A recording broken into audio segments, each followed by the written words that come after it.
Here's Tucker Carlson, back to, I guess, defending Vladimir Putin's invasion of Ukraine. And there are so many layers of BS in his analysis here that we might need some sort of map in order to navigate it.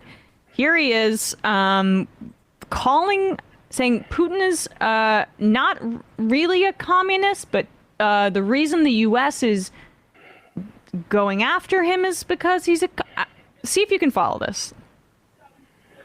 The profile of a free country, not even close. The cause of liberty, may those words burn in your mouth. Oh, but we have to, they tell us, because Putin is worse. He's the worst person in the world. He's a communist, says Senator Kramer, who plans to conquer the globe.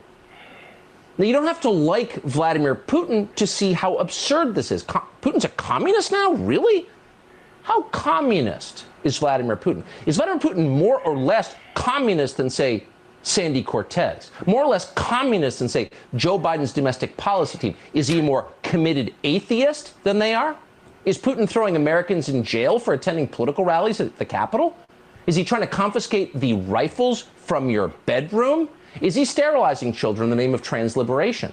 Whatever his many faults, no. Vladimir Putin is not doing any of that. As for his apparently limitless international ambitions, ask yourself, is Vladimir Putin Greek? So this is my favorite thing, right? So Kevin Kramer is who he's referring to there, a Republican senator who says that Vladimir Putin is communist. Vladimir Putin is a right-winger, right? But the way that right-wing neocons are, like justifying their split from Donald Trump on this is by just like going back to old Red Scare tactics and pretending that Vladimir Putin is a communist when he is the furthest thing from that. He is a right-wing nationalist and an imperialist, as has been evidenced by his invasion of Ukraine. He's a lot more closer to standard Republican ideology. I mean, he was talking about the cancel culture and how the United States is trying to cancel Russia.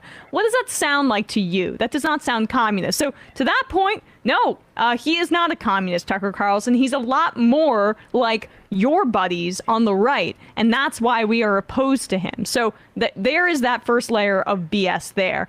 And then he goes on to straw man and pretend another, there's many straw men here.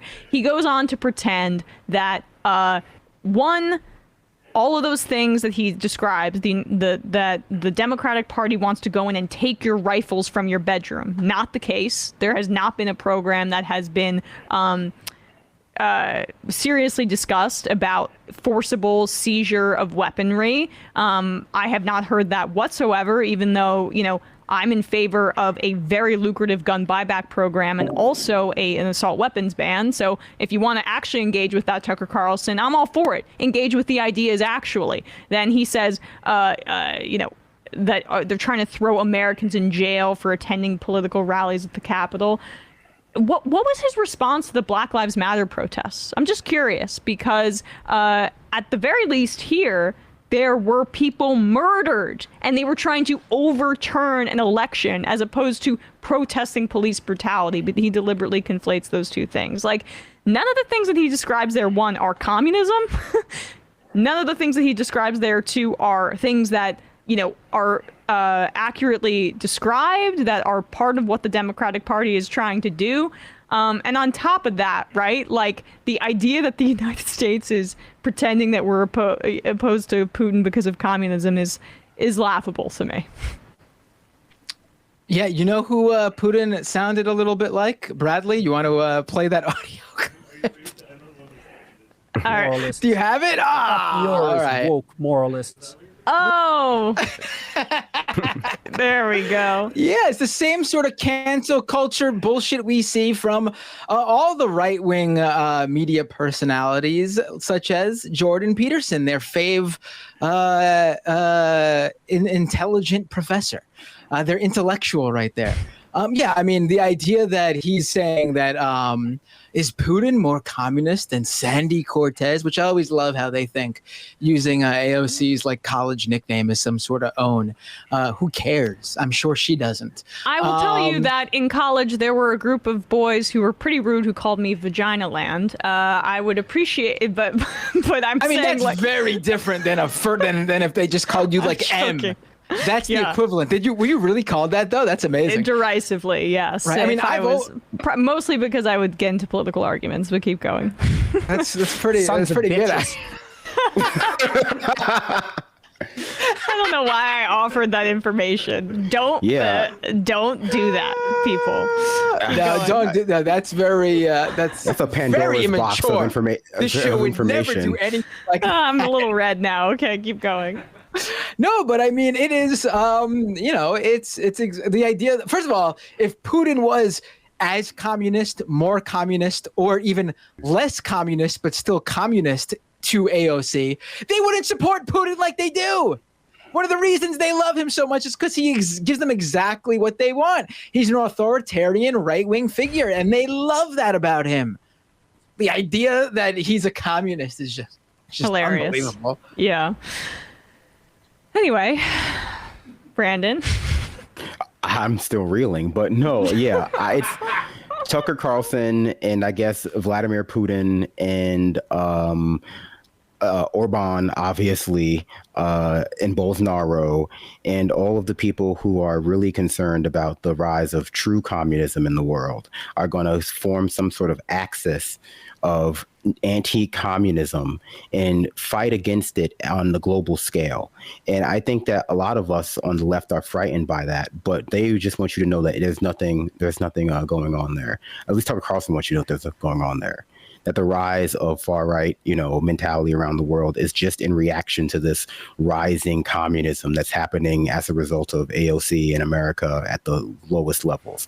And, I think that what we've seen more and more as both with the overturn of Roe v. Wade, the January 6th committee happening, is that the right wingers and their demagogues and their sort of media figures' central argument for why, they should be allowed to continue doing their work, but also like why their work is valuable in the sense that they're just not doing it. They don't make any accomplishments. Like the world is being run by communists secretly, is falling apart as more and more people are seeing that, like, oh my God, we live in a right wing hellscape, and the rights that we've thought were immutable are being slowly rolled back, as the actual communists have been saying for the past 50, 60 years.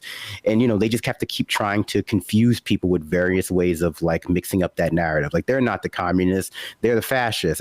All of these sort of like sleights of hand that they have been allowed to use and allowed to normalize for the past 30 years are going to start failing them more and more as people are like just watching cops stand around. Yeah. By the way, did you guys hear the latest Jordan Peterson clip? Bradley, did you get it? I sent it to you. This is a right winger turning into the majority report on Monday, Tuesday, Wednesday, or Friday for the first time ever. Go ahead, Bradley, play this clip. All right, he's getting it. Someone writes in, Emma claims to be anti-gun, but constantly hands out free ammo. Curious, says Majority Report wardrobe coordinator. Good point. I sometimes. Heavens. Oh yes, I saw this one, but we'll play it. We'll play it real quick. Forbid a Jew. Heaven forbid a Jew. Oh, well, that's a good soundtrack. Yeah, that's the clip I pulled. That's amazing. I remember when Jordan Peterson was first coming up, and he, again, unbidden by anybody, posted online, like, a lot of my followers ask me about the JQ. And so I find myself thinking about it all the time. And for those who don't know, like, the JQ is the Jewish question, like shorthand on like right-wing nationalist forums. And it's just like, yeah, these are the audiences that are attracted to like Tucker Carlson and Jordan Peterson. And they're the kind of audiences who need to have like Putin's image rehabilitated to them, because they're probably just old Cold Warriors too. Like Tucker Carlson's audience are all like 90 plus years old. So when they think of Russia, all they can do is think of communism. So they have to be like, glad handed into like, no, he hates gays just like us. All right, let's take one That more Jordan call. Peterson clip was actually from, you guys might have missed it. Someone had planned to debate Jordan Peterson, and then they tagged Sam Seder in as a surprise, and that was Peterson's reaction. Oh my God, that's amazing. The equivalent to, oh my God, Sam Seder. I know, right?